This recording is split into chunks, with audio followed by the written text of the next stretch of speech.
Hey guys, before I get to our first guest, I just want to take a moment today and thank Pepperball. You know, they've been a sponsor of the Prison Officer Podcast for more than 3 years, and without their sponsorship, I wouldn't be able to bring this content to you. We wouldn't be able to have these great conversations with these leaders and trainers in corrections. You know, I used Pepperball for more than 20 years when I was working in the institution. It was something I believed in. So it was easy for me when I got the chance to become a master instructor for Pepperball. I get to go out and train law enforcement and corrections, and I get to see you guys in the field. So I really appreciate that. The great thing about Pepperball is it gives the officers the confidence to have a tool that they can use that they know is going to work.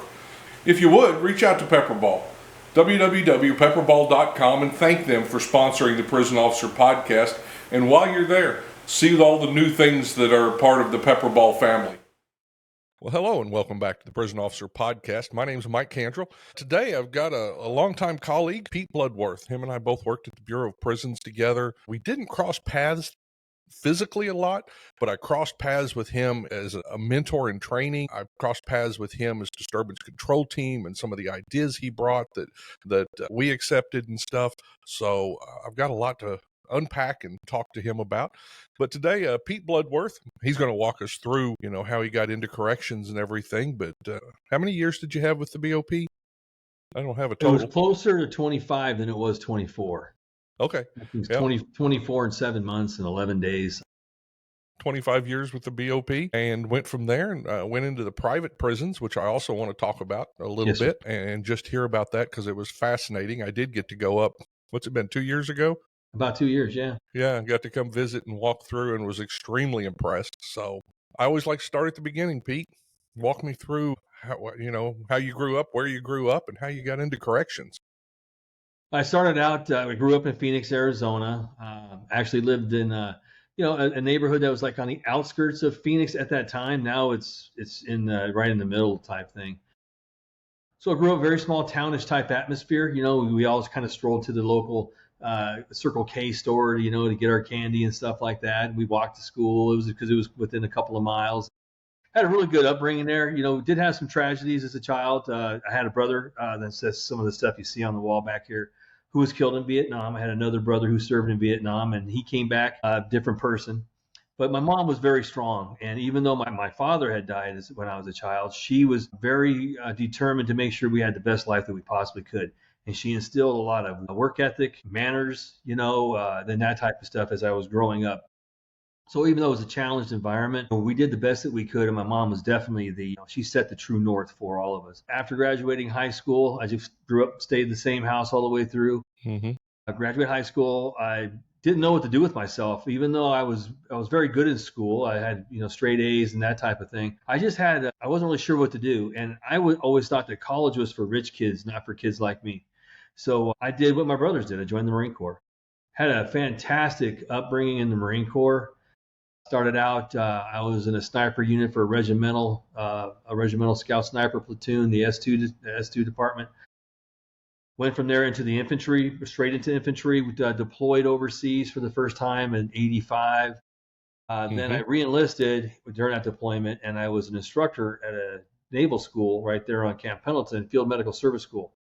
Okay. And a lot of what led me through the Bureau and gave me a lot of advantage in the Bureau was what I received as an instructor there. Did 2 years there, and I was trying to go to the drill instructor field, and they assigned me to sea duty on an aircraft carrier. And I'm like, that's not exactly what I was trying to do here. However, so I went to sea duty, which was fantastic because you're a small unit on a great big ship. You're surrounded by sailors.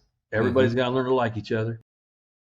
And that was a growing experience for me because not only did I learn a lot when I was an instructor at the naval school, I also, I was in charge of training the Marines and responding to the different things that we had to respond to on an aircraft carrier.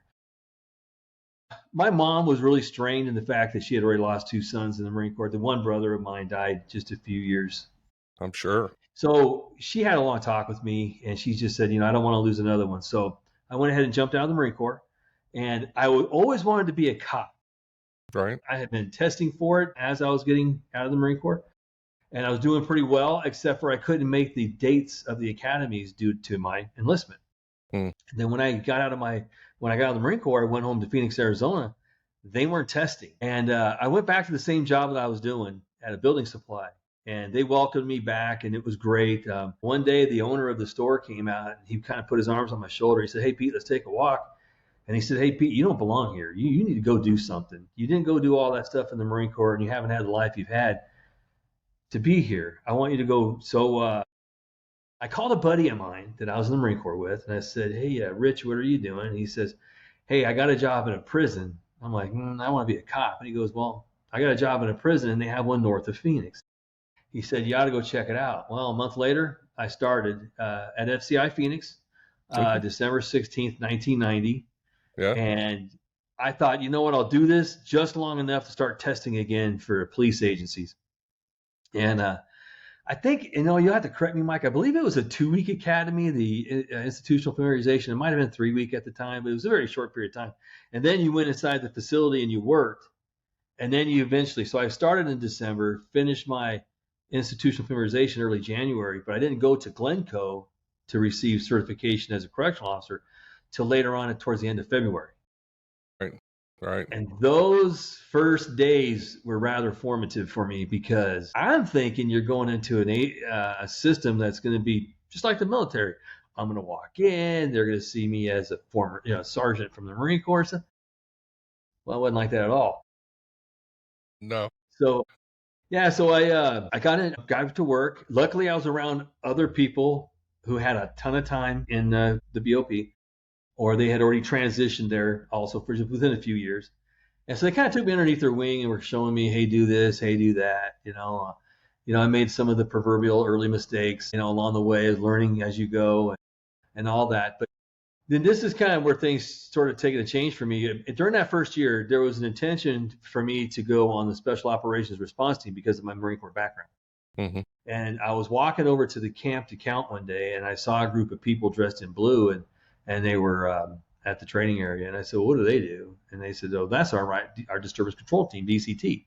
I said, "Well, what do they do?" And they said, "Well, they go into riots and stuff." And I went, "You have a lot of riots?" And they said, "Well, we've had riots in the past, and they're our primary team to go in." And I go, "I want to bite that apple. I want to do that." I guess because I'd already satisfied myself, with what I had done in the Marine Corps, especially on the Nimitz. That's what we did. Yeah. So anyhow, so the captain at the time, Craig Chalmers, he called me and he's like, "Big mistake. Big mistake. If you want to have a career, you need to stick in this special operations response team." I said, "Yeah, but I think I can make a difference over there." So he goes, "I tell you what I'm going to do. I'm going to send you to instructor school, and you're going to come back and you're going to have to prove yourself," in a nutshell. So they sent me to DCT instructor school right after I had a year in. Right. And I came back and I started kind of injecting what I had learned as an instructor in field medical service school. And I was pretty good at keeping documentation at the time because I had my experience when I was on Marine Detachment running the training there. And it just kind of started to click. So I, worked there, met my wife.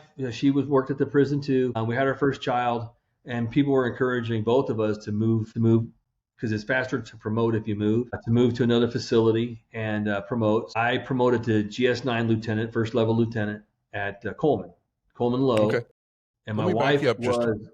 I'm sorry. Let me back you up just a minute because I want to break down a couple of things that you talked about. One was how you viewed that training that you got when you were in the Marines over there in the medical unit and you were teaching, and you said that was formative for you. And then the training that you got as a DCT instructor, which would have been your first major BOP training. Tell me what it was that you learned in the Marines there that you saw about training that made you want to train. The field medical service school was a situation where I came in with no combat experience. Mm-hmm. But the Navy instructors had combat experience from Vietnam. So I was at the beginning of my Marine Corps career. They were towards the end of their naval career, and they were corpsmen. It was a corpsman school. Yeah. And they quickly got a hold of you and let you know the seriousness of the subject matters that you're talking about. They let you know there's no playing in here. Mm-hmm. We can motivate, we can encourage, we can do all those positive reinforcements and stuff. However, at the end of the day, when they graduate that school, they're going to go serve in a Marine Corps unit. Some of them went off to go do other things for the Navy. A few of them even went towards the SEAL team to do that thing. But they let me know how serious that was, and so I became laser focused. Mm. They set the stage for what your training was about at that point. It wasn't just I'm here to get trained. It was there's something at the end of this that I have to be prepared for. Yeah, a lot of what you had was you had E1 to E9. Mm-hmm. So you had all ranks. It wasn't like you were taking everybody who just got out of boot camp, of their boot Wow. camp. Right. You were grabbing E1 to E9, and then every class had E1 to at least E8, E7, and you really. So now you have people who are higher ranked than you. You're in charge of them in a very intense instructor type environment. Mm-hmm.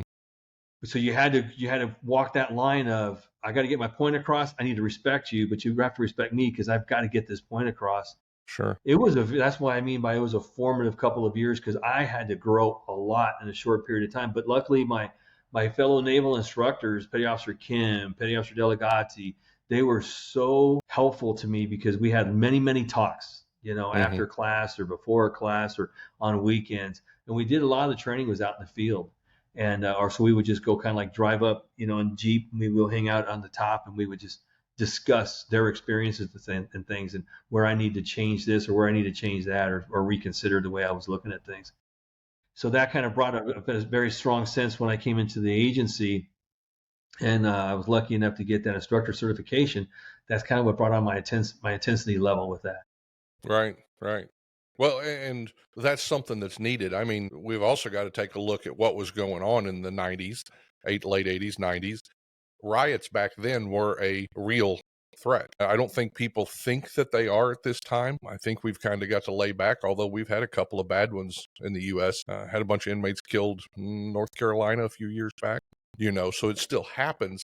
But in the 70s, into the 80s, and even in the early 90s, a riot was a real threat inside an institution.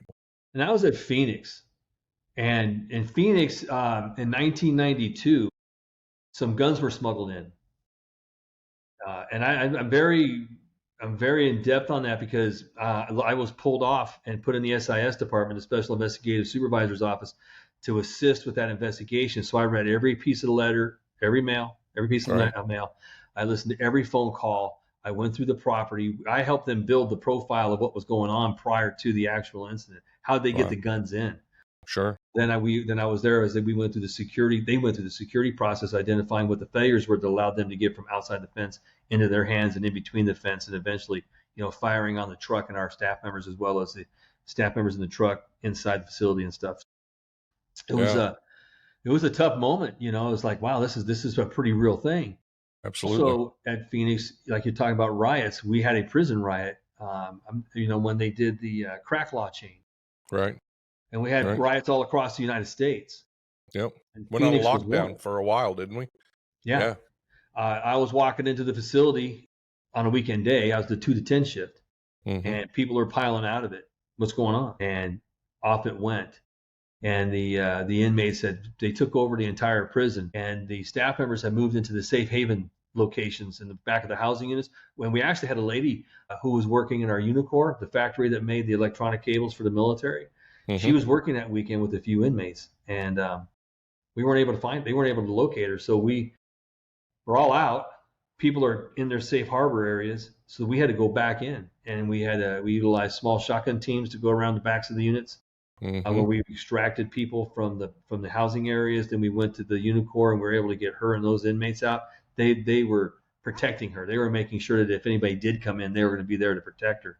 But we got them out. And then as that happened, they formulated the plan to go back in and take the facility back over. And then I was lucky enough to be drawn on the bus teams. You know how special that selection is to be on the buses. It's not just anybody. I was lucky. No. Got on those.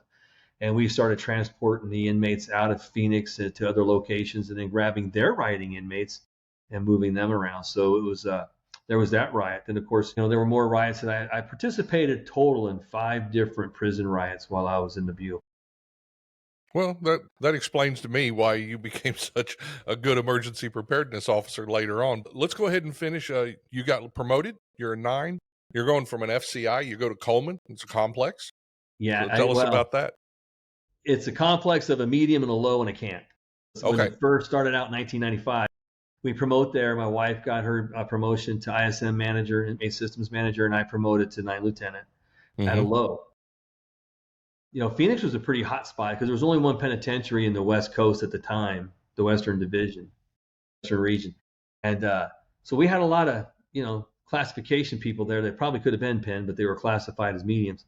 And I get there, and I remembered when we first started getting inmates because we activated. Mm-hmm. I don't know, we only had a couple hundred or so.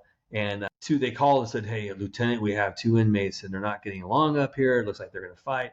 Well, I was the 9, and I had an 11 lieutenant who probably had 25 or plus years at the time. And so, I'm setting up the room. I'm hiding the staplers. I'm hiding the 2-hole punch. I'm moving the trash cans in case these guys come in and something breaks out, because I'd seen that happen before. Sure. And then the other lieutenant looked at me. He goes, what are you doing? I said, hey, in case something happens, I'm getting ready. He goes, just sit down and watch this. And he brought them in and he talked to them. And before you know it, they both cried. They shook hands. They hugged. And that's when I had to learn there's different ways to manage and handle inmate situations and stuff like that. And so being at that low after Phoenix, I had to learn how to manage and be the person that the staff members could call. And I would have the reasonable mind to manage the difficult situation. Yeah. That's funny. I think we all go through that when we make supervision. Yeah. So how long were you at Coleman? There 5 years. I Okay. think after 18 months or 4 or 5 years, after 18 months or so, I promoted to 11 lieutenant, shift supervisor. And the neat thing about Coleman too, was the activation, is nobody wanted to have anything to do with the disturbance control team. And I was a 9 lieutenant, and there's a medium, which was like that time the flagship, and then you had the low, and then you had the camp. Right. And I said, I'll do it. And they're going, oh, you're just a 9 lieutenant. I said, yeah, but I'm a DCT instructor. And then there was a gentleman by the name of Robert Stock. I don't know if you ever ran into Robert Stock in your career. He stepped up and said, hey, I'm a DCT instructor and I'll do it with him. And so we got together and he said, hey, look, I want nothing to do with the training side of that, but I know how to order equipment and I know how to set up, inventories, and I know how to set up training records. He goes, I'll do all of that. You do the training and we'll be a team. And boy, did we hit it off. Cool. Because now you have, at the time, I think the policy requirement was for FCIs had to have two 15-person teams. Mm-hmm. So we have 2 FCIs. Now we have to have 4. So we started out great big recruitment, and then we started sizing up teams and picking our leadership and doing this training stuff. And then I think, the same mindset you go by, the better you make the training, the better the people will feel, and the more they'll stay and put into themselves. They'll invest in themselves, which is investing in the team. So we really got it going on out there as far as getting that up and off. Well, I was out there, what was it, 4 years ago, 5 years ago, taught some pepper ball, and they still have a great DCT team, very engaged. We had a great time out there. So you set the stage. There's can I go into the kind of why I think there's a reason for that? So during that time frame, I got sent to Artesia, New Mexico, which was one of our federal law enforcement training grounds. Mm-hmm. I got sent out there for a class on OC and less lethal impact munitions. Mm-hmm. It's a 2-week course. Right. So when we arrived, we're wondering what's going to take 2 weeks to learn this stuff. Well, the instructor, who's now a lifelong friend of mine, he comes into the class and he starts it in a way I've never seen before. And we're going through the training. And what he did was he taught it to you how to utilize these things tactically. And he started with your can of OC is empty. You've sprayed it all. The effects are not taking place. So what do you do when you have an empty can in your hand? And we're like, so we start out with ground fighting. Right. And we're like, how does this work? So he took it from the ground to standing up to spraying 5 feet, 10 feet, whatever your dispenser's distances were. And then on the impact munitions, he taught it to us as far as how do you tactically deploy them. And one of the things he focused on was too many times people want a munition that will go with their tactics. What you need to do is develop tactics based upon your munitions. And it was all revolutionary because at that time, OC was not present in the Bureau of Prisons, and they were looking at trying to bring it more and more online. And this is going to play out later on in my career. So I make friends with this guy. It turns out I'm in Florida. He's in Florida. And he says, I tell you what I'll do. His name is Dave Young. And he says, I tell you what I'll do, Pete. He goes, I always need someone who I can beat up on when I do my classes. If you can take the time off to come to my classes, I'll throw an instructor shirt on you. Just nod your head a lot. And then when I need to use somebody for a demonstration, I'll pull you in. But you're going to learn the things that you're asking me to teach you. But you won't have to be going through the classes. I couldn't afford the classes. So that's what I did. He'd say, hey, Pete, I got this class. And so if I could take the time off, I'd run out there. I'd sleep, he'd let me go sleep in his room in the hotel, either on the couch, the floor, or whatever. Right. And I was his assistant instructor. And I learned all these things about less lethals that weren't really widely known at the time. Now everybody knows them. That's the neat thing. Now everybody knows them. Sure. And so that kind of gave me an edge. Well, do you remember when the Bureau came out with the ARM DCT in the Correctional Services Manual? So I'm taking all this stuff that I'm learning, and nobody was really paying attention to us out there training, but I had actually 6 teams. So I'm out there practicing this. I started developing a shotgun squad, so to speak. We utilized 870 Remington shotguns, L8s, and shields. And I'm using these techniques that I was taught, and I'm trying to apply Bureau of Prisons policies. And we had a change in complex wardens. And if I'm going into way too much detail, just let me know. Absolutely. I'm fascinated. We had a change in complex wardens, and Tony Stepp, I don't know if you worked for Tony. I remember the name, yeah. Icon from the 70s, 80s, 90s, early 2000s. He happened to become the complex warden. Well, complex warden is in charge of the budget, the money. And I just knew that if I could get the right kind of equipment, I could keep moving forward with my little idea out here. So I go to him, and he says, calls me over, and he says, what do you need? Why are we buying this? And why are we buying that? And I said, well, sir, I got this idea.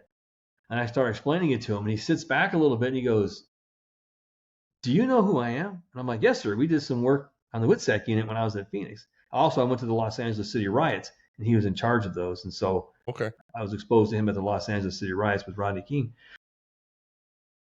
And he goes, well, I'm actually on an advisory committee or something like that, a work group, because the ARM DCT is not popular because it's putting lethal rounds where we already have into a riot control team where we already have a lethal team.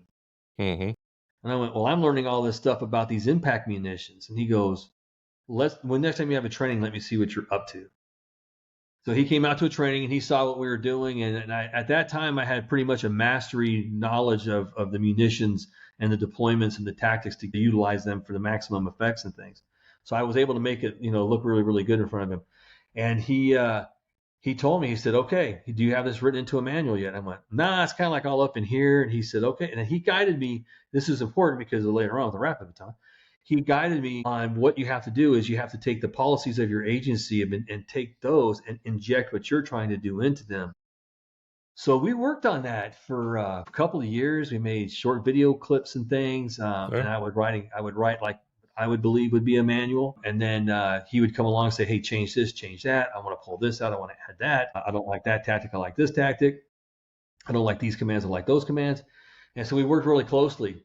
However, as fate would have it, he was selected to be the warden at USP Marion. Okay. And that's what starts my trajectory to go over there. Yeah. That was quite a jump from FCI Coleman to USP Marion. What year is this? That was 2000. Okay. Yeah, that's the ADX hadn't been built yet in 2000, right? I think it might have been built, but it was we were still. We had our batch. We had our batch of that top tier. Yeah. Yeah. Rough place to be. It was a jump because I'm coming from, like I just told you, where they hug it out, shake hands, Sure. and swear they'll never talk mean to each other again. Marion is an institution where they had 3 tragic murders of staff members, and 2 staff members were murdered in the same day. And the staff members who were there, if they weren't there in 1983 when that happened, they knew they were carrying the baton for those staff members. And so when you got there, they didn't disrespect you, but you had to earn the respect and show that you were there for the right reasons.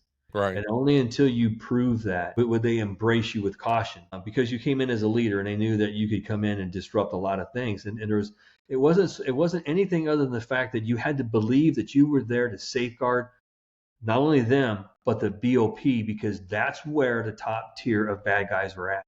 All right. Right. Unlike the ADX, it still had the open bar concept. It still had the old locks where you had to select the doors and pull the levers. It Mm-hmm. wasn't push button and stuff like that.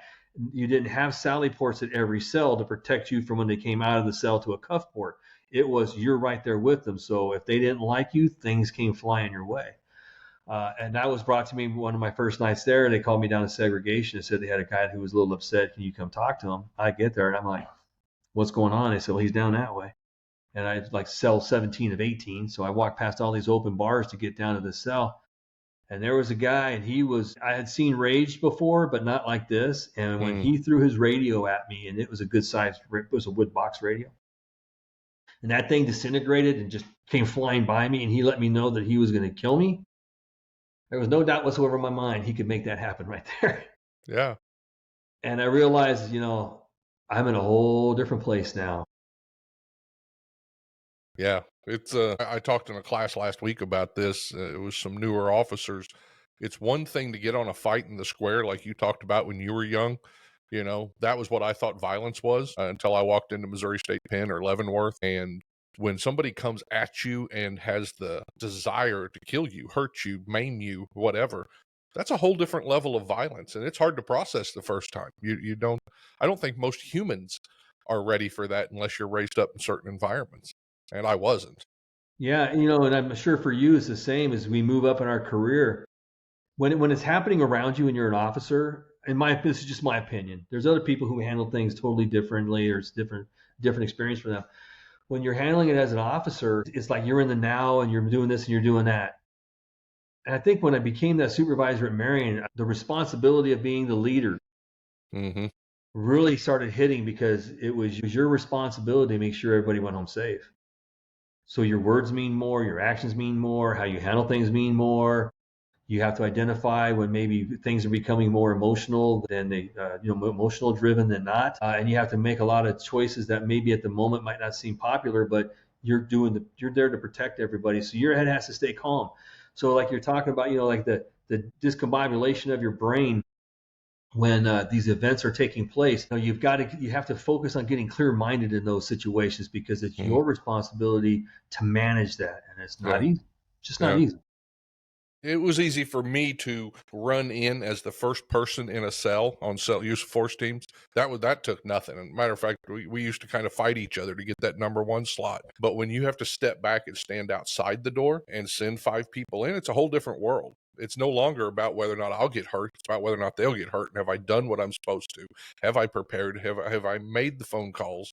All that stuff goes through my mind, and it's much tougher to lead people than it is to be the first person in line. Yeah, and it takes a while to get used to that, because like you, I'm sure you're standing there, you're looking at them, and you're actually doing an equipment check.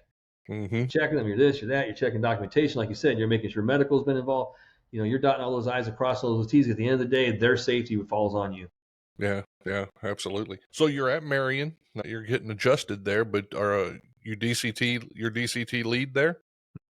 Okay. Yeah, and so what happens is Warden Stepp goes there, and then me and my wife show up. She promoted to a 13 ISM manager.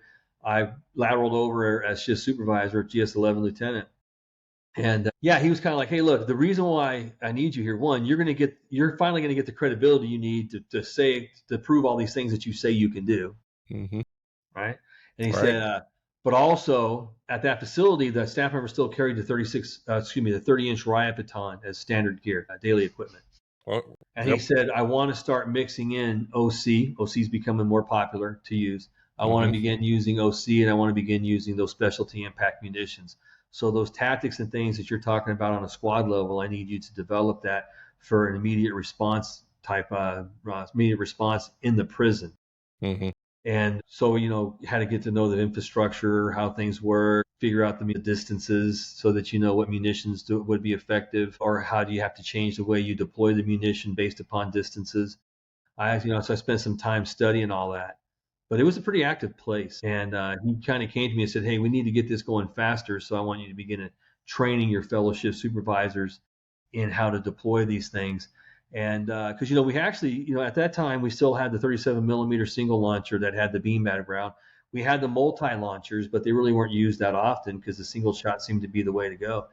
And so we replaced the single shot beanbag, and we put in the L8, and we began putting in the newer versions of the specialty impact munitions. Mm-hmm. And the way it went. Right. I don't, and for the people who may be listening that don't understand how things work, that's not a first line. That is way down the line when you have an incident. We've already talked to this person. We've given this inmate multiple chances. We've had possibly other staff come in, do confrontation avoidance. We've done everything they can do. But like we talked about a while ago, as that leader of that team, now you're thinking staff safety. And the things that you're talking about are that tactical de-escalation. Verbal de-escalation didn't work. So now I'm going to use the opportunity of having less lethal to tactically de-escalate, get them to come up there and cuff up without me having to open the door and everybody get, involved in the violence of person on person. I could possibly get them to back up. And especially at a place like Marion, that had to have been just, it was kind of new then, wasn't it? It was very new. Yeah. And so we became one. We had Warden Stepp, eventually Warden Randy Davis, and others. And so they really they required us, but we wanted to be a part of that group that made it better, because if we could do that at Marion, then the rest of the agency might be able to take these tactics, develop it specific to their facilities, and then they would be safer. Just like you said, it was one of those things where, it wasn't what you wanted to do, and you only did it when you absolutely had to. But there were many, many steps that took place, before, like you said, the de-escalation, the confrontation avoidance, the trying to get things to calm down. Hopefully their adrenaline's going to dump and they're not going to be as excited by the time that you get there. There's all those tactical things that you do off the side to de-escalate that situation. And then when you show up with it, you're still trying to say, please don't do this. Please, I don't want to do this. You don't want to do this. Let's not go that far. But when that situation arises, to restore order, gain physical control of someone who's either harming themselves or harming others, unfortunately, you do have to deploy those. And the thing to do is deploy it safely and humanely. Right. And one of my biggest struggles, and I'm sure you could talk to this also, was I kept running across people who would rather send 5 guys in a cell and get them hurt because they didn't understand the policy for less lethal. They didn't understand how we used it. They hadn't studied it to understand, like you were talking about, distances and impacts. And, we need to know the foot-pounds of energy that we're expending at what distances. These are things that make the use of those safe.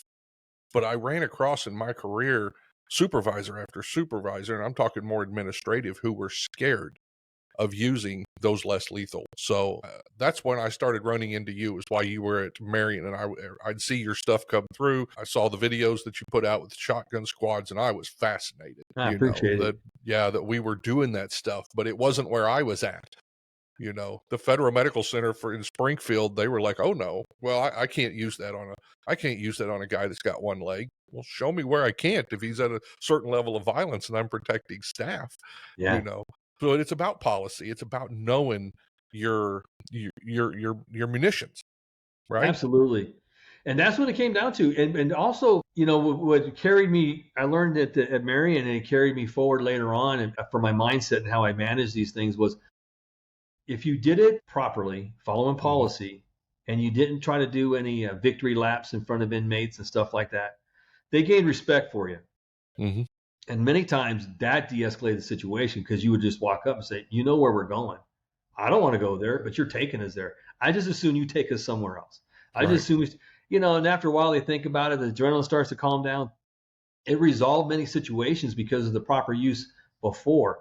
Many situations were resolved later on. And so I'm very proud of that. And like all the stuff that I took there, I learned from Dave Young. And so I took that shotgun squad, enhanced DCT, I took that and just made it a little team. And so then we started gaining our traction as far as, hey, maybe this enhanced DCT, that's the name they wanted to give it. I had something else. I had alert, and I forget the acronyms now, Advanced Less Lethal Emergency Response Team or something like that. But they wanted to be called that. That gave us the ability to move forward to where it was actually presented to the director and then to Glencoe. And then a gentleman by the name of Doug Wambacher. I'm not sure if you ever worked around Doug. Didn't work with him, but I know the name, yeah. He got involved because he was in emergency preparedness, I think, at the time. And that he sort of paved the way for us to finish it off and get the enhanced DCT approved and a part of the Correctional Services Manual. Yeah. Yeah. Yeah. DCT it's interesting because excuse me just a second. My computer just went, okay, I'll cut that part out. DCT has always interested me because, yes, there's some very specific times that we might use a special operations team, but DCT is needed at every institution almost. Whether you're using it for a 5-man use of force, whether you're using it for a large disturbance, it doesn't have to be a riot. Large disturbance, those tactics work there. And in the Bureau of Prisons, they do believe in it because everybody takes 4 hours of disturbance control training each year. So let me ask you a little bit about that, being a DCT instructor, because I got a lot of pushback when I went to, and I don't mind naming them, Springfield. When I went from Leavenworth to Springfield and started teaching disturbance control, it was like, whoa, we're supposed to go to lunch early. Why are we dressing out and doing all this stuff? And when you come from an institution that's at a higher security level, you understand why everybody needs to know a little bit of this. But sometimes at the lower security levels, there's some pushback. But how important is that 4 hours for everybody to know on disturbance control? I think in that aspect, the Bureau's got it right. Mm-hmm. Because what the Bureau does is they take, like I said, if the FCI is supposed to have two 15-person teams and so on, it takes that cadre of 30, 37, 38, whatever the number is going to be for those two teams, and it gives them a team that trains on a regular basis and has standards of training they have to meet. So my assessment is you're creating small groups of subject matter experts. Then they take that time in annual refresher training to build those people to have to a larger team. Going back to Phoenix, okay, it wasn't just the SORT team and just the DCT team that went in to reclaim FCI Phoenix. Mm-hmm. It was every employee who showed up. And their basic understanding was what they had learned in that 4 hours. Then you tag them onto a person like you or like me who's got additional training. One, they feel better because they know that we, in their impression, we know what we're doing. And two, they feel like they can go along with us because we're going to take care of them. And so that's why we re-entered Phoenix with the way that we did. That's how we reclaimed it. We didn't reclaim it with just those two specialized groups. We reclaimed it with the entire facility. And that's because the Bureau of Prisons ensured that every year you had 4 hours of it. And if it was an effective 4 hours of training, then you had people that were willing to attach onto a team and go into those troubled areas if necessary. Yeah, absolutely. Yeah. So you spend your time at Marion. What's your next step? Well, life changed in Marion. Okay. My wife was diagnosed with multiple sclerosis about 2003, and they really worked with us to try to get an understanding of where our life was headed. Mm-hmm. So in 2004, she had to make a decision, and we made a decision as a family for her to retire medically so she could spend what appeared to be her last years walking with our kids and taking them to school and spending that time with them. So I moved into a position that was newer at the Bureau then called Emergency Preparedness Officer. So I did all that kind of emergency preparedness stuff for Marion as well as Greenville. And spent 3 years doing that. And they told me it was only for long enough for us to get our life together. And Randy Davis showed up as the warden, and he pulled me in, and he said, and he was the one who really was pushing, trying to help support me and Karen as best that we could. He pulled me in, and he just said, hey, time to go. He said, this wasn't a permanent thing, and you're doing a great job, but you need to figure something else out. And so I was applying for different positions, and I made captain, the charge of the security department at USP Allenwood. Okay. What's going on at Allenwood at that moment? Well, Lewisburg is just south of that place. So it's a penitentiary town. And so when I got there, the two facilities, they've worked very well together, kind of a hand-in-hand type thing. And so Lewisburg, and so that whole environment was there, the penitentiary environment. Wood was a place that was really not much on the radar, but they ran it so well. And I was fortunate that when I got there, the wardens that I had, especially as a captain, his name was Ricardo Martinez. He would walk me around the facility every Thursday, and it was just me and him. Nice. And he'd say, "Hey, Captain, tell me, what do you see?" And I'm like, "I see a couple guys playing basketball." And he goes, "No, what you see is," and he would explain to me, or he would explain to me his concepts on lockdowns, on inmate discipline. So I really this was a formative time for me because I really had this opportunity to spend it with somebody who just knew how to read the tea leaf. and he took me down that trail. It was a complex, so you're having your facility meetings, but your facility also has to be able to work with the other two facilities, a medium and a low, and then you also have your fellow facility just a few miles south of Lewisburg. And so there was a lot of good communication, a lot of coordination, and just fantastic staff. Fantastic staff. I met some of the people I still stay in touch with today. I met at Allenwood. And they were such professionals, and I learned a lot of great things. But it was a troubled facility as far as it's a penitentiary, and so sometimes penitentiary things happen, and extreme types of violence and things like that. But that's where that management and learning management of a facility came so important to me. Yeah. It's interesting that you mentioned that about the warden. In my opinion, that warden and captain relationship is probably the most important to any institution. If those two have to be able to work together, because you got the chief of security and you got the overall administrator, which is the warden, and for you to have that kind of relationship and be able to talk that openly, that's pretty cool. That's pretty cool. Yeah, I had some really good assistant wardens. Frank Lara was one of my assistant wardens, and he spent a lot of time talking to me too. He was a fellow Marine, so we kind of cut the ice with that. And he was a great. He had a lot of really great information, great ways of looking at things. He kind of taught me to grow up a little bit. I didn't have, and I regret this, and I regret my first year as a captain at the facility because I was never a 12 captain. Okay. I went from 12 EPO to 13. Yep. And that 12 step's important because you learn office management with the side issues of inmate management. Which is some of the hardest things with going from a custody supervisor up to captain. You don't realize you're getting into all this administrative stuff, or I didn't. Nobody warned me. But that 12 is important because you learn it. And then when you become 13, you're more managing inmate population behaviors. And your side gig is because you have a clerk and things. So I jumped into it that first year without having that first year background. I didn't do the facility as well as I should have. There was some errors that came up later on with my administrative duties, and I regret that. Learned a lot, but luckily, strong team. I had great lieutenants. I had a great clerk. I mean, just had great people around me, good leadership. So we climbed out of that, and my last 2 years there were all about learning, the high level management of a facility at a complex level, also. Yeah. Allenwood for 3 years. Yep, 3 years. And then you're going to finish up at Florence. Yep. Didn't realize I had put in for assistant warden, and I got a call saying, "Hey, congratulations, you're an AW at USP Florence."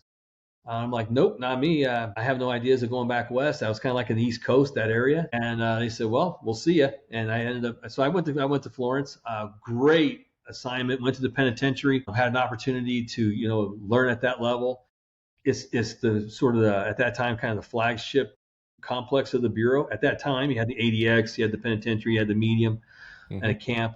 So the wardens and people that were there were, they were at the peak of their performance. They were at the peak of their knowledge levels.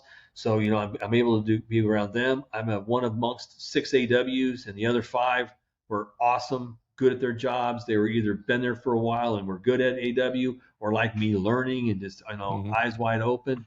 It was a great experience for me to be at Florence. I was at the pen for about a year, and then they asked me if I would go over to the medium. They had some issues going on with some different STG groups. Some transitions were going on with the executive staff that were there. Hopped on over there. And, that's really the assignment that required me to focus on programming. Mm. So how was that shift? Well, a long time ago when I was a captain, I made some decisions, and Mr. Martinez, Warden Martinez, decided to walk me around and explain to me why I made a bad decision. And can I say it? Sure. So we're walking one day, and he says, "Hey, let me ask you, what's going on with education?" I'm like, "I don't know." He goes, "Well, you should know because they've been putting in requests for you to change some move times and things, and you said no." I'm like, "Yes, sir." And he had a laugh. He had a certain laugh. And when he had that laugh, I was like, this is going to be where I learned. He laughed and he said, "Can I tell you something, Captain?" I said, "Sure." He goes, "You are one spoke on my wheel. Sometimes because you're security, you're the strongest and biggest spoke on my wheel. But there are other times when you're not. and I need you to recognize when you're not. Right now, education is the biggest spoke on my wheel, and you need to figure out how you can strengthen that spoke. I got another example, if you don't mind. No, absolutely. I want to hear from you. This is that first year. This is that first year I'm talking about. First year captain. I go in and I wasn't getting things fixed in the facility at the pace that I wanted them to be fixed. Yep. So I got some advice. Then what you do as the captain is you pull your tool room officer. Because in the bureau, in order to go to lunch and stuff, they have to return their tools, account for the tools, and then they clear them for lunch. Then they come back, they work, and they clear them to leave for the day for the count. Well, if the tool room officer wasn't available, I guess they really didn't get to clear things. And it was a terrible. It was just a thing that a management tool that I was told I should use, and I implemented that tool. And the sally port, the back sally port, the rear gate went down, and we were having to crank it with the handles. And so I went to the maintenance guy, and he's a good man. And I said, hey, kind of need this fixed. And he said, oh, okay, I'll get right on that. 1 day goes by, 2 days go by. I'm out there cranking the handle. Everybody. And I went back to see him. I'm like, hey, I really need to get that fixed. He's like, yep, we're going to get on that. Thursday comes around. I'm having lunch with Ward Martinez. He says, hey, let's go for a walk. I'm like, all right, let's go for a walk. And we're walking. And he goes, hey, I see that everybody's having to go out to the sally port and crank on that handle. And I go, yeah, I really wish maintenance would go out there or facilities would go out there and fix it. He goes, maybe if they had a tool room officer, they'd be able to take care of things for you. And that's another one. He gave me the information of, remember, Captain, you don't have security unless he gives it to you. Mm-hmm. So you need to go give him what he needs so he can give you security. I went over, realized I had made a humongous mistake. I went over and talked with the maintenance guy that fixed the gate right there on the spot, and lesson learned. We learned a lot of the same lessons. I did the same thing. You come up through custody, your world is security. You don't think about anybody else. I learned a little bit when I went to Springfield because it's such a medical facility. So you had to learn how to work with psychology and you had to learn how to work with medical. But I think it was A.W. Diane Smith when I left Springfield. She said, remember, you're everybody's captain. And I had never thought about that before. Good way to put it. When you're a lieutenant, you just have to worry about custody. Yeah. And when you're a captain, everybody looks to you at some point. And yeah, it's a juggle. You have to learn how to juggle a little. You don't need to become the nemesis. Yeah. And I did the same thing. Yeah, and that's what I mean by that first year was a proving ground of me growing up and realizing that had I been a 12, I probably would have got that earlier and got over it faster. But that's the way the cards were dealt, and I played them, and I'm lucky I learned. Yeah. The other thing I had to learn my first year, Dennis Treadway was my 13. I came in at Thompson as a deputy, and I didn't believe in dress down days. I didn't believe in all that stuff that we do. As a lieutenant, as an officer, I'm there to work. I'm there to get that job done, keep everybody safe. And so I didn't show up for all these little, different little parties or whatever they had. Dennis was the one that came by and talked to me, and he said, you're excluding yourself from everybody. He said, they need you there. You need to be a part of this. And it was something else I had to learn because it just wasn't comfortable for me. I was so security minded. But yeah, growing pains, but they're so important because that engagement is what gives the staff confidence to approach you when they have a problem. Yeah. And I had to learn that. I had to learn that I had to be that person that they felt they could approach. Yeah. Perfect. So I know you got the shotgun squads. You were doing less lethal. So when you went to Florence, or was it Marion? Because I know you got big into the rapid rotation baton. That was a new tool that came out. Yeah. So through Dave Young back in '95 when I met him in Artesia, I've been with him for years. Mm-hmm. He introduced me to a gentleman who had invented the rapid rotation baton. Okay. And the rapid rotation baton was interesting to me because of all the different ways that you can utilize it. And then when you actually study the science behind it, it's not to say other batons are bad. It's to say it's trying to strengthen the things that are their weaknesses. Okay. And so I became a master trainer for rapid rotation baton, RRB systems. And same thing, I'd take time off. I'd go run off to a class, teach stuff, learn how to teach stuff. And I spent a lot of time with Roy Bedard, Dave Young, and we were learning how to use this thing up and down stairs, in the water, all kinds of stuff. Yeah, interesting stuff. So Randy Davis was warden at Marion. Mike Nally was in as the regional director, and they called me and he said, "Hey, where's that funny little stick you got?" Well, it's in my desk. I worked outside the facility. It's in my desk. He goes, "Well, go get that thing. I want to show it to Mr. Nally." So I go in there and I start whipping this thing around and showing them how, how do you wear it? Why is it worn that way? What are the techniques that you utilize to communicate? Now you have it out, how you use it close, how you use it far away. Mm-hmm. Mr. Nally just goes, "I like that. Let's do a pilot program." I didn't know what that was. Right. Well, I learned fast. So he hooked me up with a gentleman by the name of Louis Eichenlaub. And he was in technology up in corporate office. And he had the rapid baton for a couple of years. I forget where he got it, but it was sitting in his office. And so he connected me to Louis Eichenlaub, who then he taught me how to run a pilot program. Okay. So Dave Young, Roy Bedard, they all came to Marion and they certified a group of people as instructors. And then they taught us, they made sure that we taught basic user courses to get people trained in the baton. And then after it was approved by the director, we began putting it on specific posts within the facility. Mm-hmm. And then that kind of grew as it was a 6-month pilot program. As that pilot program went on, every week I had to send in data on what posts was it used on, or what posts wore it, what was it ever used, if it was used, what were the techniques, what was the circumstances, was it close contact, was it distant, what was it, escort techniques, control techniques. And so we did it for 6 months. Then they had an exec meeting, and they flew me to the exec meeting. It was funny because I land, get there, put your baton on, come in here. Did a demonstration for Mr. Lappin and all the regional directors and everybody else that was at the exec meeting. Okay, go. I walk out. Mr. Nally walks out. Great job. Get to your airplane. Got on an airplane, flew out. Then they voted to go ahead and approve its use and expand its presence in the Bureau. And it went to USPs. It went to ADX, Marion, USPs, and MDCs. MDCs Yep. and MCCs. Yep. Because it was a shorter baton. That's why they put it in the detention centers, right? Because it was shorter. It was for the outside patrol. Okay. You know how they have the officer who walks around on the outside, or at least they did. I don't know if they still do. And so it was for the outside patrol officer, so that they had a baton because they carried a baton. It was the PR-24. So what they did was they kept the PR-24 and the RRB. The facility could make a decision on which one they were going to utilize. So they sent me around. It was kind of neat. I was a emergency preparedness officer / lieutenant, and so they would call me and say, "Hey, they want to know if you can go teach it." I went to Springfield.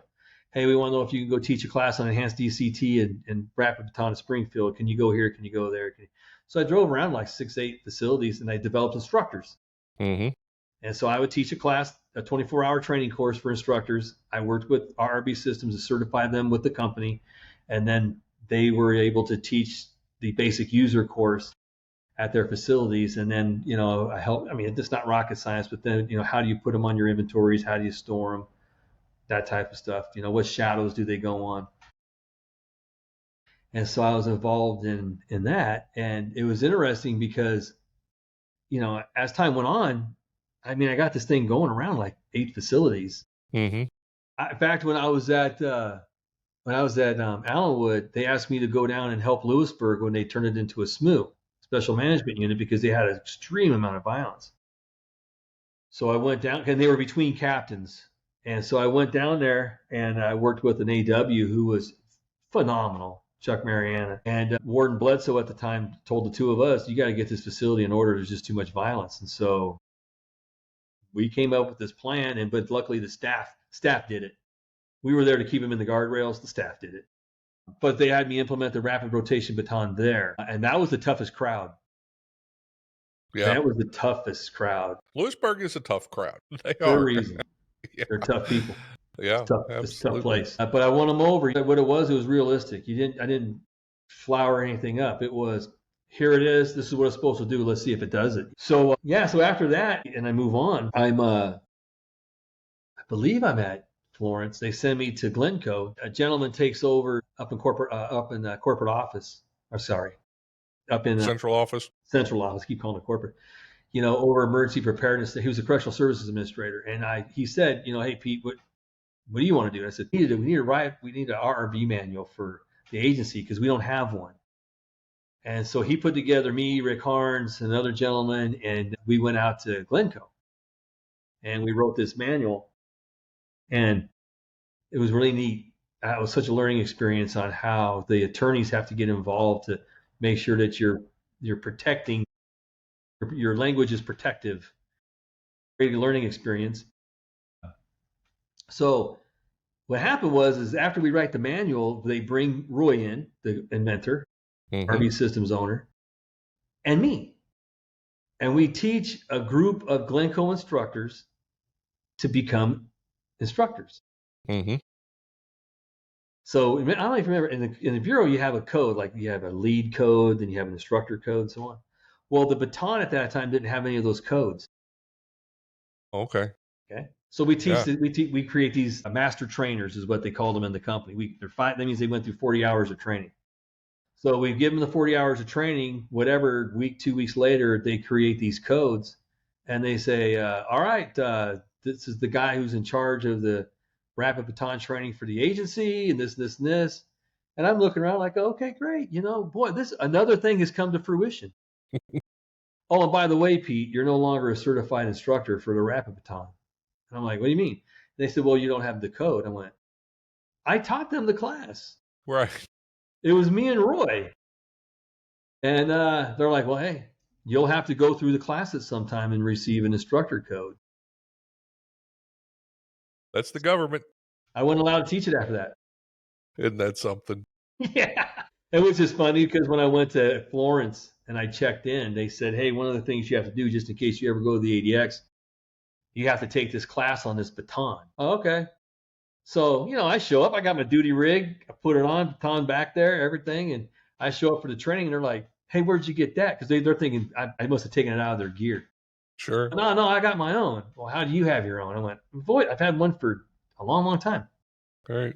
And I was watching how the training on this is designed for communication also. So like if you see me, both my hands are present, I don't think there's a problem. If my hand's behind my back, that's telling you, that's looking at me, this might be a problem. If my hand's down low, I'm telling you, I think the problem's really coming. And then if I bring it out, the problem's here. So the baton's a communication device. Yeah. And the drills demonstrate that. So anyhow, I was watching their drills. I'm like, they were just going right to the hitting. Let's hit them. I went, hey, you're not doing those drills right. Because those drills, hey, AW, just go have a seat. All you got to do is just take the class. I'm like, no, what I'm trying to tell you, those drills are actually designed for communication. You're going to lead to hitting somebody, but they're designed for communication. And it was pretty much that go sit in the corner, get your certification, be on your way, sir. Wow. Yeah, man. So that's where you finished up, Florence? Yeah. Retired out of there, and we're just planning on living my life. My wife's disease was advancing, and so we moved to Arizona just to kind of pick our stuff up because that's where we met. That's where her family was, my family. Right. And I got a phone call asking me if I wouldn't mind going help in a facility with one of the private companies, and then that launched me into an 11-year run with the private. Excellent. So I'm with the working private corrections. I think private corrections has the media doesn't do it service. They act like it's all about money. They act like it's all just greedy people and putting inmates in cages and leaving them there. I've been to many private facilities, including one of them that you were warden at the time. Always been impressed. I've always been impressed by the staff that are there. The rumor is, or the talk is, that staff don't stay. I talked to a guy the other day, had 23 years in, with the same company. I saw a lot of the stuff you guys were doing. And I'm going to ask about one of them because I thought it was just so amazing and the inmates were so engaged, was the way you take medical equipment out there in Montana. You take that medical equipment, it all gets taken apart, nut by bolt by screw. They clean it, they put it back together. It's going back into the community. I talked to the inmates while we were out there. They were so proud of what they were doing. And I can't think of a better way, because I get frustrated. I get frustrated in this country that we take inmates, we incarcerate them, and they don't pay back society for anything. And that's not the way it should be. They should be working inside to help pay for just pay back society for what the cost is, what they've caused, the victims, that kind of stuff. And those guys were so engaged. So tell me a little bit about that. working out there and what that was like. It was very important, and I had the opportunity to embrace it. They also built sheds for people who were there. There's a program, and the name is eluding me right now, but it's where they built houses for underprivileged people. Yeah. And so Yep. what we did was we built the sheds that they used to store their tools and their equipment while they were building those houses. And then those sheds would then stay at that house, so the homeowner had a shed to put their tools and things into. Nice. And Habitat for Humanity. Yeah. So they built sheds for Habitat for Humanity out there. And it was like everything you said, it was them giving back to the community, because many of them, they committed a crime and they were doing their time. They committed a crime, but they weren't bad human beings. They committed crime when they were removed from society the way the course decided. And they had a sense of wanting to give back. They wanted to feel value and worth, and that was one of the ways of doing that. As well as also dealing with the different medical equipment, stuff like that, because they're giving something back because of all the reasons that you stated. They wanted to be a part of that community still. And it also gave them, established for those maybe work ethic and pride and all the things that you want to build before you have them go back out into society. So that was a really great experience for me. Unfortunately out there, and we were climbing out of it as you came out to walk around with me. COVID really put a hit on a lot of that stuff. And because of that, some of the companies that we used to deal with, Habitat for Humanity, had to find vendors and things that were closer to the distribution point rather than come all the way up to us 34 miles south of the Canadian border to transport it a few hundred miles to get there. So we weren't able to reclaim some of those, but that gave us the energy, especially the staff members' energy, to reach out and see what else we could get going again, because they did want to feel like they were part of the society. They still wanted to feel as though they were contributing to I think our prison systems, all of them, understood better 20, 30, 40 years ago, like you mentioned, work ethic and pride. If you can give a human being work ethic and pride, they can go accomplish anything on their own. They sure can. And it's so important. And that's where I really enjoyed working with the private industry. Well, one, you had a chance to work for different agencies, because whoever was contracting you, you generally followed their inmate management policies and their programming policies. Right. Your human resources and your business management, the training and stuff like that, although you might be teaching their training, was generally the company stuff. So I had a chance to learn from 4 different agencies how they did things. It got the same result at the end, but the way you went about it was a little bit different, and it was intriguing, to do that. And I also feel like there were other agencies that had a mandatory retirement, like the federal prisons did, that you had to be out by 57. And people were just hitting their peak. I mean, think about it. In the Bureau of Prisons, if you met someone who was a 3-time warden, they were seasoned. They had seen things. My first warden in the privates, I was assistant warden, 10-time warden in the state of Texas. Right. My second warden, 14-time warden in the state of Georgia. There's the depth. Knowledge. Yeah. Yeah. And so you're learning such a higher level of corrections, if you ask me. Sure. Because you're taking people who are still contributing to the profession of corrections. That's what I really love about your podcast. And I'm so intrigued by what you're doing, because you're taking people and you're getting the information out there that corrections isn't just a prison with a fence or a wall. It's a community of experts and professionals. And your podcast is bringing out so much attention to those. I commend you for what you did. And that's kind of what's, got me doing some of the things that I'm doing. I appreciate that. Let's talk about yours. I know that Corrections Unlimited. Tell me about that. And Corrections Unfiltered. Yeah. Unfiltered. I'm sorry. Yeah, it's okay. Well, one thing I learned in the private industry, if we can jump back to that real quick, and you said that, the media doesn't really give it the proper attention or the proper respect. I remember my first times when I was working at a facility, I got, yelled at and shouted down, corrections for profit, stuff like that. Well, they're not. I mean, yes, it's a business. All businesses, unless it's a nonprofit, is for profit. But they turn their money back into the facility, into staff wages, into growth. If you figure the sites that these companies have their prisons, like where I was at when you came to visit, that's the largest employer in the area. It can employ 178 people. There's 178 lives out there that can provide for their families, put their kids through college, and contribute to society. You know what they say, a dollar spent in the community is really spent 7 times. So do you want these people who are making, $60, $70, $80,000 a year to spend that in your community times 7? What a Yeah. great way to have it. Yeah. They actually turn the money back into expanding the company, staff resources, or whatever. And the other thing about it is the collective that you get of the professionals. If you go back to the COVID timeframe, Mm-hmm. it hit us all, right? And it came on fast. Well, I'm on a telephone call as COVID, that February, March, April, COVID's really starting to come in 2020. I'm on a phone call with 60 professionals from a variety of different agencies, and they're all talking about the way they quarantined for the mumps, quarantined for chickenpox. They had to manage the population this way. They had to separate, the groups that could possibly be the most effective.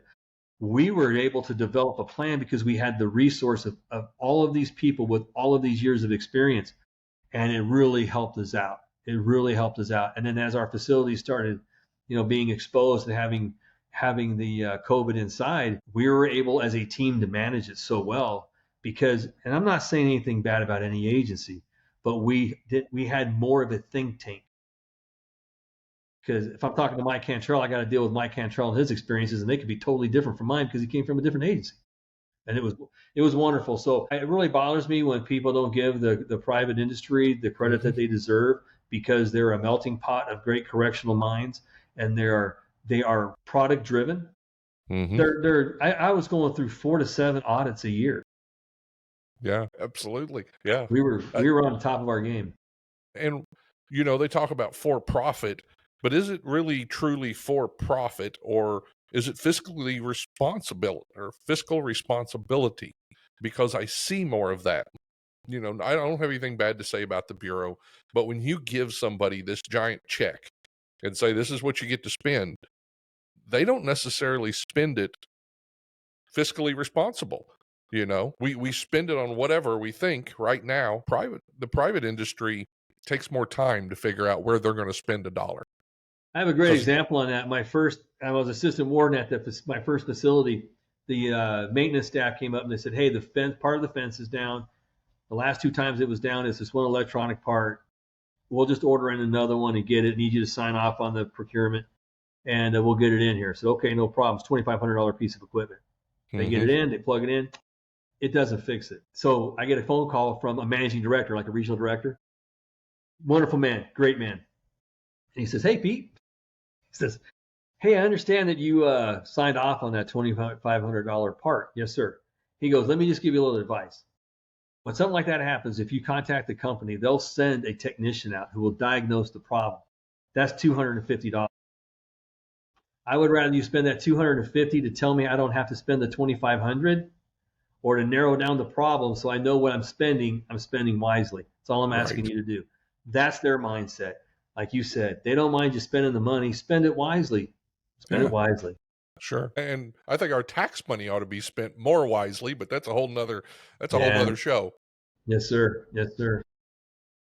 So if you think back on your career and you're going to talk to a new officer, what is your number one leadership advice that you would give a new person coming into this Integrity. career? Integrity. I think everything builds off of that. I say, because it's okay to make a mistake if it's an honest mistake. It's not okay to make a mistake if you intentionally did something. Right. And so I think if you do that, I mean, there's a lot of people who say, "Oh, they should go this route or that," but really, if you establish yourself as an honest person who was willing to admit when they made a mistake because your intentions were good, but things just didn't work out like you had planned or thought, there's no problem with that. It's and build from there. And if you don't mind, if I can do another one, be adaptability, because you're going into an environment. Someone asked me the other day, like, "So what's so different about corrections? Why does it take 7 weeks to teach someone to be a correctional officer?" I said, "Hey, do you use a screwdriver?" "Yeah." "Okay, where's it at?" "Well, it's over in the."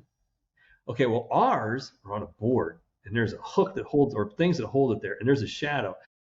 And you start explaining the process just to get to the screwdriver, just to go use it, but then the supervision it takes when the screwdriver's out. And one screwdriver might be considered this, or another screwdriver might be considered that. And they start looking at you and they go, and you say, "Yeah, we have a lot to train people in, because even the set of keys that's in your pocket we have a way that we manage those keys to make sure that keys are always in the right place and used the right way. Yeah. So adaptability, you have to be willing to understand you're entering into an environment that's unknown to you. Just adapt. Too many times, I think, in my most recent years, people were joining, asking us to adapt to them. And it's like, I'm sorry, I can't let you put the cuffs in the desk drawer, the keys in the desk drawer. You forgot the tools on your belt, you'll bring it back tomorrow. Right. We can't live like that in a prison environment. Yeah. Yeah, accountability sometimes coming in, I don't think people have experienced enough accountability sometimes. Yeah. So since I have you on here, I'm going to follow up with another question. What's your number one piece of training advice for trainers? Because I know over the years, I've seen your training, I've seen your passion, I've seen the way you develop stimulating training. It wasn't just, one of the last classes I took, and I tell this story when I teach, one of the last classes I took in the Bureau, I go up to Washington, D.C., they have a guy come in and he says, well, this is the third time I've taught this class. And I'm thinking, my God, dude, you've just shot everybody in the classroom. Nobody cares now. Yeah. So what is it that was in you to have that passion to cause you to reach out and make that training stimulating and exciting and look for new ideas? You have to believe in what you're training. Hmm. And if you don't believe in it, step out and let somebody who believes in it come do the training. And two, when you teach it, you only have one opportunity to make a first impression. So true. Make it. I told you about Dave Young, and I've known Dave Young since 1995. You know why? The way he started that first training class I was in. I can tell it to you word for word, step by step today. He made that impression on me. Yeah. He understood I only have one opportunity to make a first impression with these people, and I'm going to make a first impression that gives them the confidence to go all the way with me. I remember when you talked about Marion. Hard crowd to train. Yeah. So kind of stuck in their ways. Pete shows up, and I'll never forget. They said, we want you to start going out there and teaching, the stuff. So I go out there and teach this first class, and I love the people of Marion. Not complaining about the people of Marion. I had to learn. I had to learn respect. Yeah. And as I started talking, newspapers came up. And I thought, I didn't approach this one correctly. And I went back and asked. I said, hey, what do I need to do? And they said, you start walking in and telling us what we need to do. Why don't you walk in and start asking questions upon what they do? And let them tell you how they're doing things. And so I thought, okay, so the next week I went out and I changed my format from let me teach you to, hey, y'all teach me what you guys are doing and let me see how my stuff might fit into that. And it became a lot better environment. So this, I guess, adaptability again. Yeah, yeah. Command Presence, one of the companies I work for, their motto is iron sharpens iron. And as an instructor, I think sometimes we forget that there's as much knowledge sitting in front of us as we think we have to give. And so I think that's something to keep in mind. I think that's what affects me the most too when I go to classes and people want to tell me how I'm wrong before they even know what I do. And then I just start shutting down. Like, okay, well, I'm going to sit here and be lectured to versus have an interaction with these people and stuff. Right. Yeah. Well, thank you so much. Tell me about your podcast. I want to, where can people find that? And well, you're to blame for it. Okay. Yeah. Because, Mike, you talked to me about your podcast a couple of years ago. And so I started watching your episodes and things. And, I have friends that are, that are out of the corrections completely. They've retired. They've done whatever. But every time I got on a phone call with them, it's like, even though you're like, hey, how's this? How's that? The next thing you know, you're right back in talking about corrections. And I got to thinking about you, and I said, that's what Mike's doing is Mike's bringing the professionalism of corrections to the forefront of people.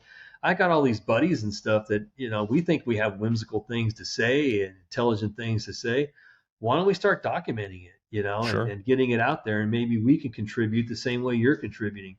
And I happen to have been asked to do a podcast on veterans transitioning into law enforcement, especially corrections. Yeah. And that lady talked to me, the Misty Moreno, she talked to me and she said, have you ever thought about doing something like this? I said, and I told her about it. I'm like, I got this guy.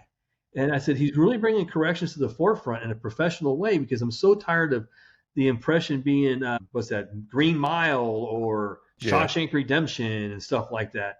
And you're doing that. You're you're showing the professional side of it. It's intense. It's a chess game. It's not checkers all the time.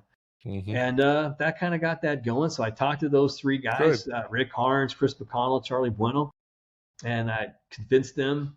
I said, hey, just do this one. They're like, I don't really want to know if I want to do that. And Chris was all in. And we did that one.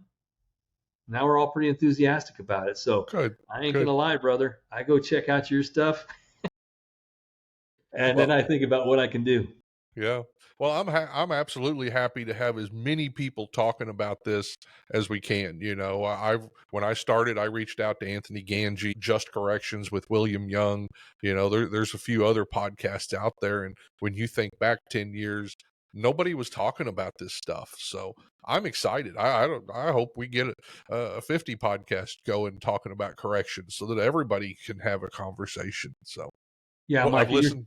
You're so good at what you do because I've been watching your most recent ones to catch up, and I tell you, just the way that you let the person communicate what's going on with them, and then the questions you ask, you can tell that you're involved. You've read the book, you've read the articles, you've done your research, and I want to say thank you to inspiring me, inspiring the guys on Corrections Unfiltered, and yeah, let's get 50 of these things popping up. I'd love sometime, if you don't mind, join the four of us and let's talk about old times, and let's talk about where you see things going, because you're still out there training. You have such an impact through your podcast.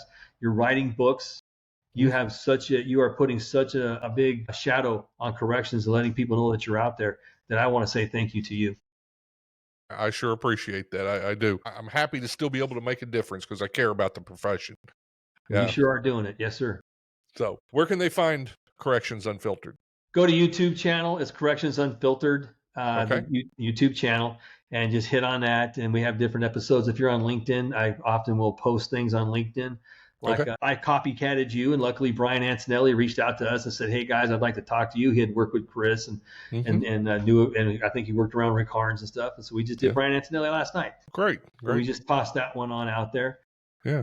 But yeah, that's the part of the best ways to find it. And I was hoping that maybe offline I can pick your brain and figure out how I can get better. Absolutely. Yes, sir. In the show notes, if anybody wants it, I'll put the link to Corrections Unfiltered. I'll also put your LinkedIn. That's a good place for people to get in contact with you. LinkedIn I have a profile? Corrections Unfiltered LinkedIn profile. That's the best one to reach me on. Yes, sir. Okay. Yep, we'll post those in the show notes if anybody wants to reach out and talk to Pete more. Thanks. I can't tell you how excited I am to have you on here. Like I said, you've been a training mentor and a person I've looked up to for years, and it's always great to talk to you. I always learn something. You're still teaching. I really appreciate you and the way you do your business, sir. Appreciate it. Have a great day. Hey, before we go, I'd like to take a minute to thank one of our sponsors. Omni Real-Time Locating System is a company I've been working closely with for years. I'm proud to be a part of this innovative team that's developed the best real-time locating system on the market today for your jail or prison. Omni's PREA-compliant real-time monitoring technology is the very best way to track and record your inmates' locations, their movements, their interactions throughout every square inch of your correctional facility. Imagine getting an alarm the second an escape happens, or an alert that lets you know when an inmate's heart rate drops below a set level.